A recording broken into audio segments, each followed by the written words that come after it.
and gentlemen, put your hands together. Feel free to stand up if you want, but delicately, depending on how many of those vodka tonics you've had, or beers, whatever, for the one, the only, Molly Boyl.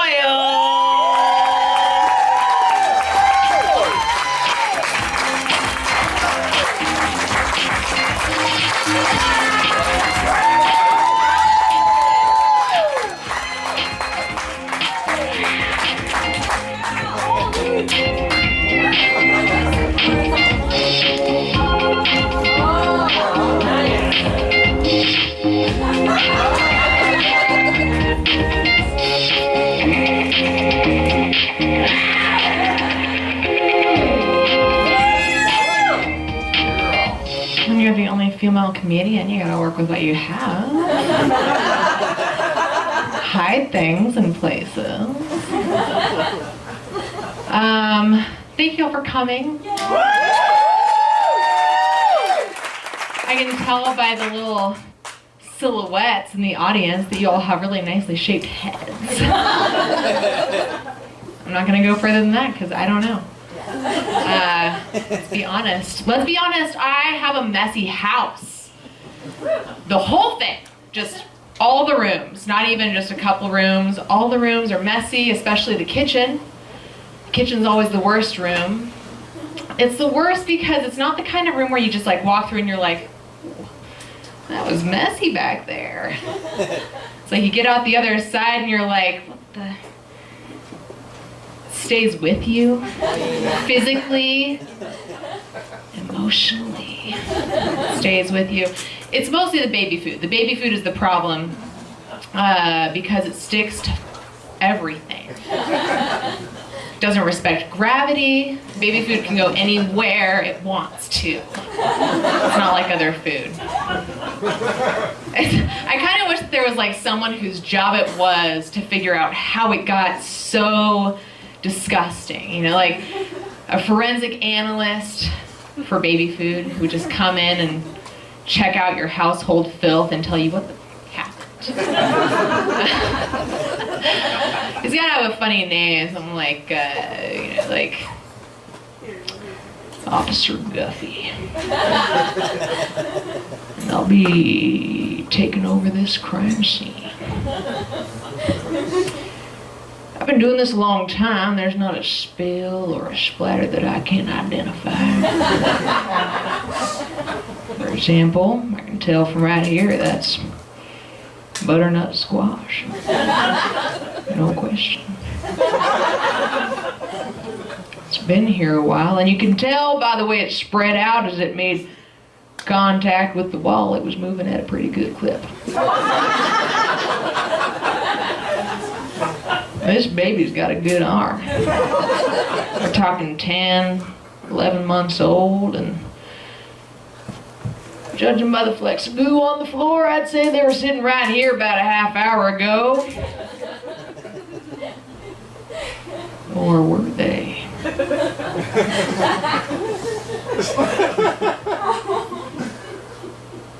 Jorgensen, I thought you said you were going to keep the press out of this crime scene. There's fingerprints and bullshit all over the place. You did? Well, then how the hell do you explain? I mean, it's almost as if there were two babies in different places at the same time. Doesn't make any sense. Unless... Sweet potato, puree, Jorgensen, it's twins. It's a really long way for me to just tell you guys that I have twins.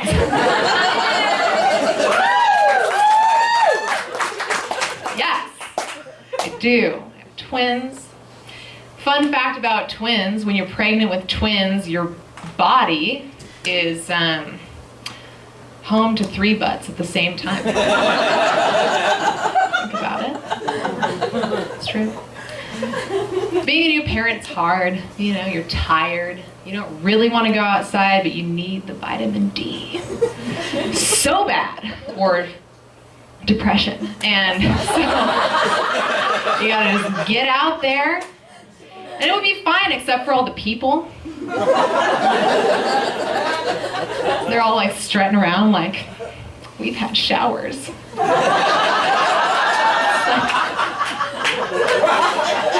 Okay, show off. I think it's especially bad. I mean, like, when you have twins, you're a spectacle, right? You got your giant ass stroller. Taking up all the room. And it's awkward, and people want to talk to you. And it's about 5, maybe 6 questions that people ask, usually in the same order. It's like, are they twins? Boys or girls? How old?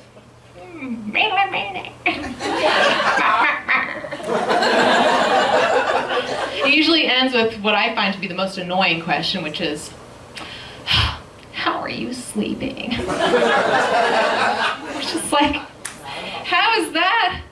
That's a shitty question to just ask somebody, generally. But I can't think of a scenario in which that's appropriate. Like, if all goes well and I tell you, I'm sleeping great, then we've just had the most boring conversation. And if it doesn't go well and I'm like, I'm not sleeping at all, then fucking thank you for bringing that up.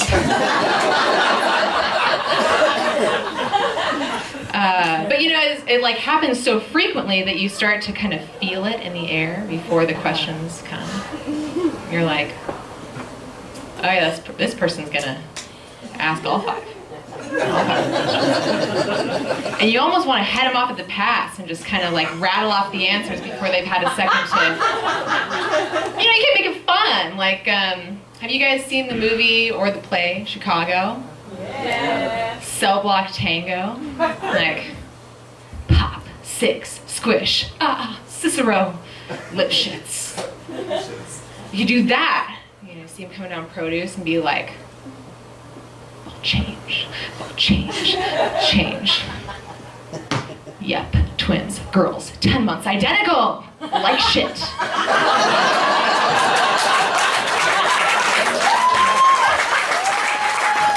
Before they have a chance, beat them to the punch. People have things that they say that I didn't expect. Like, I expected people to ask, how old are your kids, blah, blah, blah. But there are some things that kind of took me by surprise. Like, people will say, oh, I always wanted twins. Right? Like, what the fuck is wrong with you? Are you crazy? And, it's one of those things, it's just like, I know what you're trying to say, but the first time I heard that, my uterus damn near jumped out of my body and slapped him in the face. Like, boink.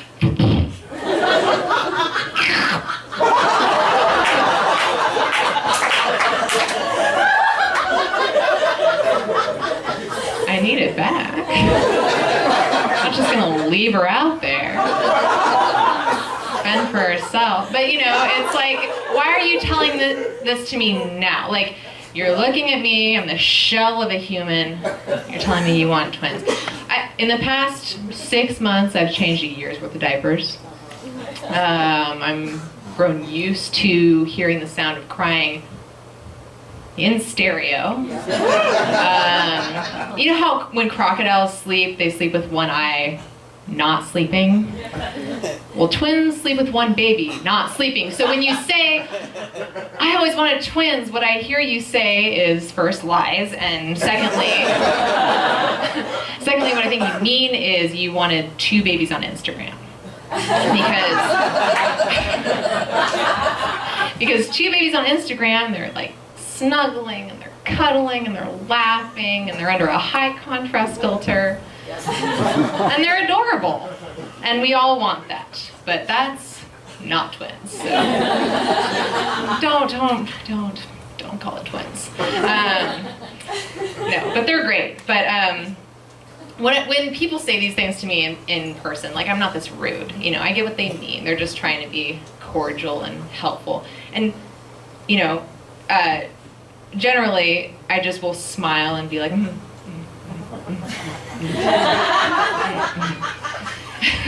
But in my brain, I'm thinking of different scenarios where I could really express myself. Like if this was the Game of Thrones universe, for instance. I'd just be like, you know nothing, insert name here, and then fill them full of arrows. Just gets the point right across. I'm a fan of arrows because it's the least passive-aggressive of communications. After you're done, there is no confusion. People know how you feel about that. But yeah, generally, people just want to help, you know? Like I'm out there with this giant stroller. People see you, they want to help you. The problem is that people are just bad at it. It's a conundrum. It's like, so there's this guy, and he wanted to be helpful. Relentlessly so. And we got a doorway. It's like just big enough and not a centimeter more. And I think he must have seen us coming at the last minute because he we're pushing the stroller, and he's here, the door's here, and he's just like Mission Impossible-ing, like against the door, like holding it for us to pass through. Which is so nice, but we are still too fucking big.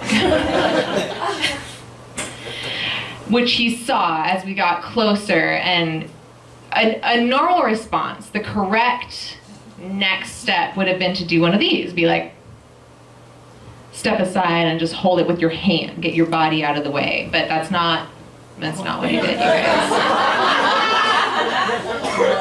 I wish, and you wish, that that's what he did. But it's not. What he did instead was one of these.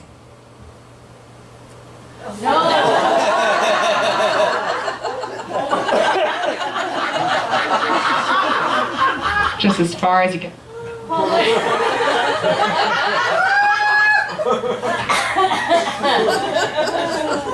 So inviting. And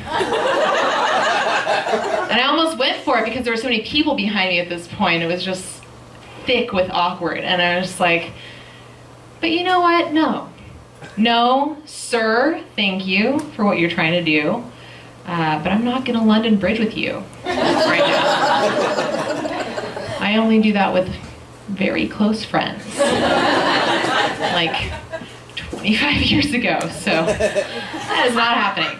I can't believe we've gotten this far talking about babies and we haven't brought up poop yet, so let's just get right into that. The other night after we put the girls down to sleep, I had to poop.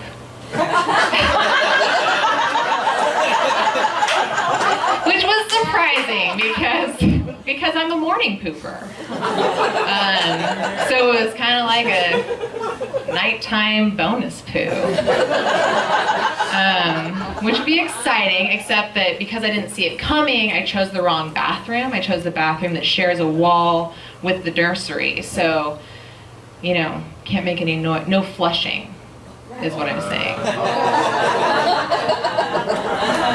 Can't be waking those babies. But it was, how to put this delicately, because my Aunt Katie's in the audience. It was deserving of a flush. So yet again, we find ourselves with a conundrum. And so I was like, well, the reason being, I don't live alone, right? I don't want to just leave this here for my partner to find. He comes in to brush his teeth just to be like, okay, my partner's the kind of person who just lays a horrid turd and walks out. That's not a good feeling. So trying to avoid that eventuality, I'm like, well, let's be creative. I know. I'll be silly. And I took a square of toilet paper and my eyebrow pencil and I wrote a little note. Be like, oh, hi, babe. Just floated it in there to acknowledge the elephant in the room, if you will. I'm glad you guys thought it was funny. He did not think it was funny at all. He confronted me about it later. He was like, what you did in there, that hurt me. It's like, is this domestic abuse? So let that be a lesson. Sometimes, you know, if the opportunity presents itself, just don't leave a turd note. Okay? Thank you so much. You guys have been great.